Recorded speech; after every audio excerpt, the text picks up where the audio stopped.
Let's create this glowy bridal makeup look. This video is specifically for those of you who has to recreate your own bridal makeup if you have dry skin or if you have mature skin. I'm gonna keep it simple, easy, so that you guys can follow along and recreate a timeless bridal makeup look. So without further ado, let's get into this video. To begin, we're gonna start with skin prep. This that I'm using right here is the resurfacing exfoliating pad from Exuviance. These are perfect for your skincare regimen. They really help with rough patches on your face, they help to remove dead skin cells, and they make your skin look smoother and your foundation actually lay better. So I will always say include this in your skincare regimen. Now moving on to applying my serum. Guys, this serum is awesome. If you're looking for hydration and glow, you need this serum from Exuviance. It takes your radiance from 0 to 212%, but it also targets 7 signs of aging and it works as a gripping primer. So it's all win-win for me. It's all about the glow, the skincare, and the makeup benefits that I get from this serum. Never forget your eye cream. I notice I rarely ever see people apply eye cream, and it is important because this is going to determine how well your concealer will lay or apply to your skin. Never forget your SPF. You need to make sure that, especially if you're getting married during the daytime, you need to make sure that you're using your SPF. Okay, so now I'm getting into the makeup. You do want to pay attention to 2 things. 1, how I'm applying the makeup, and 2, the order in which I'm applying the makeup. Okay, so I'm going to begin with my eyebrows. Now, I do want to tell you guys, I went ahead and I used a cotton round and I rubbed on top of my brow to get off any skincare product that may be on the brows, to make sure that it's clean and the product can apply well on my eyebrows. To fill in my brow, I am using a pomade. I believe it's from LA Girl. I like to use a pomade because most of the time these are waterproof, and if you're having a good time, I'm sure you're sweating. So using a pomade would ensure that your brows stay in place all night long. After filling in the brow, I'm going to go ahead and use a spoolie to really distribute the product evenly throughout the brow to make sure that there is no harshness within the brow and to make it look as natural as possible. Now I'm using the Lancome concealer in the color 435 to clean up the brow. And this is actually 2 shades lighter than my actual skin tone, and I will just be as precise as I can with this concealer just to make sure the brow look perfect. After outlining the brow really well, I'm gonna go ahead and blend out that concealer to make sure that there's no harsh lines on that brow area. Now, to really clean up above the brow, I am using the Too Faced concealer. This one is the same color as my skin tone. You want to make sure it's the same color of your skin tone to make sure there's no white line above your brow, especially if you're going to be taking pictures, because anything that is not perfect is going to show up on your photos. For my eyeshadow primer, I am using the concealer from Lancome again, same color 435. I'm going to blend this out really well to make sure that my whole lid looks even. To create this eyeshadow look, I'm using the Morphe palette. I'm going to use this color right here. Now I'm going to start working from my lid area to my brows. And here I'm going to go once again into that same color and just bring that color from the lid all the way to the brow bone. And I'm really just fading it out, making sure that the darker color is at the lid.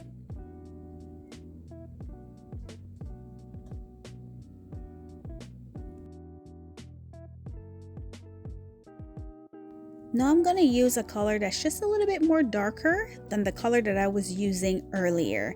I'm going to focus this on the outer half of my eyes.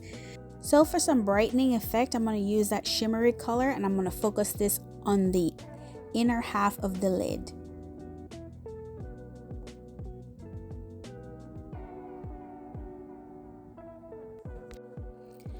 To add some warmth to this color, I'm gonna go ahead and use my bronzing palette to really blend out the cool color leading up to the brow.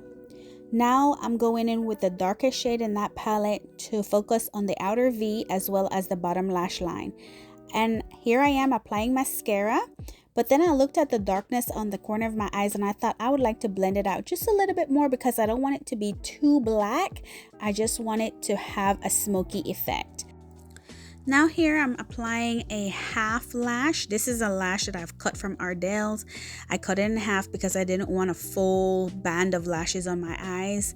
I just wanted more of the length to be at the ends of the lashes more than anything else. That's the reason why I am choosing to apply these lashes the way that I'm doing here. To blend everything in, I'm applying my eyeliner on top of that lash band.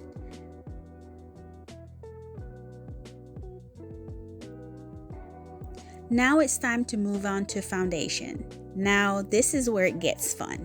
If you notice, I am applying my foundation in a swirling motion or a buffing motion. And the foundation I'm using is the one from Estee Lauder. It is the Futurist. It is in the color Amber and the number 5N2. This is a very hydrating foundation and it's gonna give me the glowing effect that I'm looking for. Because this foundation is very hydrating, it's not gonna settle in lines and wrinkles. Never forget to apply your foundation on your ear if you're gonna wear your hair back. I'm gonna really spend a lot of time right here. My pores, I like to push the foundation into my pore to make sure that they look a whole lot more minimized. And no, I do not use a primer. So if you are a person that's going to use a primer, you want to make sure that you are using stippling motions and not a swirling motion. Notice how I'm applying a second layer of foundation and I'm using a stippling motion to apply this second layer. The reason is because if you don't go in a second time, you're not going to get full coverage. And if you don't use a stippling motion, you're not going to get full coverage either. So remember, if you want a flawless foundation, stippling and apply a second layer of foundation, but you want to focus on the outer part of the face and not on the inner part of the face because that's where you have less lines and wrinkles. If you have lines and wrinkles under your eyes, you want to pay attention to this tip. Sweep your concealer under your eyes. Do not tap your concealer under your eye. The one that I'm using is from Too Faced. It is a hydrating concealer. And I am telling you, I have lines and wrinkles under my eyes. Well, actually lines, not wrinkles, but lines under my eyes. And ever since I start sweeping my concealer under my eye, I never get the settling and I don't look like I'm 100 years old. Now I'm moving on to bronzer. You want to make sure that you're applying your bronzer. Notice how I'm applying my bronzer right here because remember, this is powder. So you want to tap this formula on top of your liquid, just like you see me doing here. Tap, tap, tap, tap.